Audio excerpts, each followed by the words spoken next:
इस वीडियो में संपत्ति हस्तांतरण अधिनियम 1882 के तहत संपत्ति हस्तांतरण के तरीके कौन कौन से हैं के बारे में संक्षिप्त वर्णन किया गया है। संपत्ति हस्तांतरण अधिनियम 1882 में संपत्ति हस्तांतरण के 6 प्रकार बताए गए हैं, जिसमें पहला बिक्री है जो धारा 54 के अंतर्गत आता है, दूसरा बंधक, तीसरा पट्टा, चौथा विनियम, पांचवा पार और इसी तरह छठा कार्यवाही योग्य दावा है। संपत्ति हस्तांतरण अधिनियम 1882 की धारा 54 बिक्री से संबंधित है। इस धारा के अनुसार इसकी परिभाषा है भुगतान की गई या वादा की गई या आंशिक रूप से भुगतान की गई और आंशिक रूप से वादा की गई कीमत के बदले में स्वामित्व का हस्तांतरण। इसकी मुख्य विशेषताएं इस प्रकार हैं, जैसे चल और अचल दोनों तरह की संपत्तियां बेची जा सकती है। अचल संपत्ति के लिए हस्तांतरण पंजीकृत साधन द्वारा होना चाहिए यदि मूल्य इसका 100 रुपये से अधिक है। संपत्ति हस्तांतरण अधिनियम 1882 की धारा 58 से 104 बंधक से संबंधित है। बंधक की परिभाषा इस प्रकार है, अग्रिम या अग्रिम दिए जाने वाले धन की चुकौती या किसी अनुबंध के निष्पादन को सुरक्षित करने के उद्देश्य से विशिष्ट अचल संपत्ति में किसी का हित का हस्तांतरण। बंधक के प्रकार हैं, जैसे सरल बंधक, सशर्त बिक्री द्वारा बंधक, उपभोक्ता बंधक, अंग्रेजी बंधक, समतामूलक बंधक और विषम बंधक। 3 नंबर पर है इसका पट्टा। संपत्ति हस्तांतरण अधिनियम की धारा 105 से 117 के अंदर पट्टा से संबंधित प्रावधान किए गए हैं। इसकी परिभाषा भुगतान की गई या वादा की गई कीमत के बदले में एक निश्चित अवधि के लिए अचल संपत्ति का आनंद लेने के अधिकार का हस्तांतरण है। इसकी मुख्य विशेषताएं चल और अचल दोनों तरह की संपत्तियों को पट्टे पर दिया जा सकता है। 1 वर्ष से अधिक अवधि के पट्टे के लिए पंजीकृत दस्तावेज की आवश्यकता होती है, यानी यदि हम 1 वर्ष से अधिक के लिए पट्टे पर किसी संपत्ति को देते हैं तो उसका पंजीकृत करवाना आवश्यक है। 4 नंबर पर हमारा आता है विनिमय धारा 118।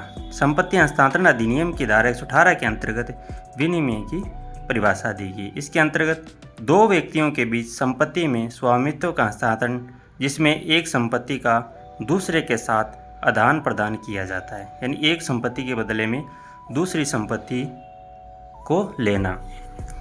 इसकी मुख्य विशेषता है यह बिक्री के समान होता है, लेकिन पैसे के बजाय इसमें संपत्ति का आदान प्रदान किया जाता है। अचल संपत्ति के आदान प्रदान की प्रक्रिया बिक्री के समान ही संचालित होती है। जैसे बिक्री के अंदर एक पक्ष इसको संपत्ति को ग्रहण करता है और दूसरा पक्ष इसको संपत्ति देने के लिए वचन देता है, इसी तरह इसके अंदर संपत्ति का आदान प्रदान किया जाता है। 5 नंबर पर आता है उपहार। संपत्ति हस्तांतरण अधिनियम की धारा 122 से 129 के मध्य उपहार से संबंधित है। इसकी परिभाषा है बिना किसी प्रतिफल यानी बिना भुगतान के एक व्यक्ति से दूसरे व्यक्ति को संपत्ति का हस्तांतरण होता। जैसे ज़्यादातर इसके अंदर पारिवारिक जो संपत्तियां होती है, दादा अपने पोते को देता है या पति अपनी पत्नी को देता है या पत्नी अपने बेटे को देती है, वो लगभग उपहार के माध्यम से करते हैं। इसमें प्रतिफल का भुगतान नहीं होता है। इसकी मुख्य विशेषता हैं यह स्वेच्छा से और बिना किसी प्रतिफल के होता है। उपहार की स्वीकृति इसकी वैधता के लिए आवश्यकता है, यानी जो संपत्ति हम उपहार में दे रहे हैं उसकी वैध होना उसको जरूरी है, कानूनी तौर से ये लीगल होना जरूरी है। अचल संपत्ति का उपहार पंजीकृत होना चाहिए। यदि कोई संपत्ति अचल संपत्ति है, जैसे जमीन, जायदाद, कृषि भूमि, तो इसका पंजीकृत होना बहुत जरूरी है। 6 नंबर पर आता है कार्रवाई योग्य दावा।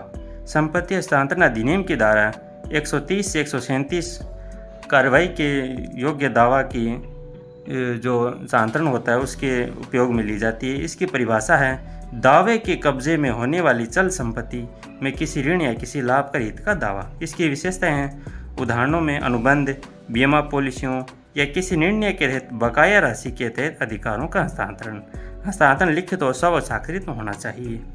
इनमें से प्रत्येक मोड की अपनी प्रक्रिया औपचारिकता है। विशेष रूप से संपत्ति हस्तांतरण अधिनियम के तहत पंजीकरण और दस्तावेजीकरण के संबंध में यह इसकी संक्षिप्त संपत्ति हस्तांतरण अधिनियम 1882 के तहत हस्तांतरण के तरीकों के बारे में बताया गया।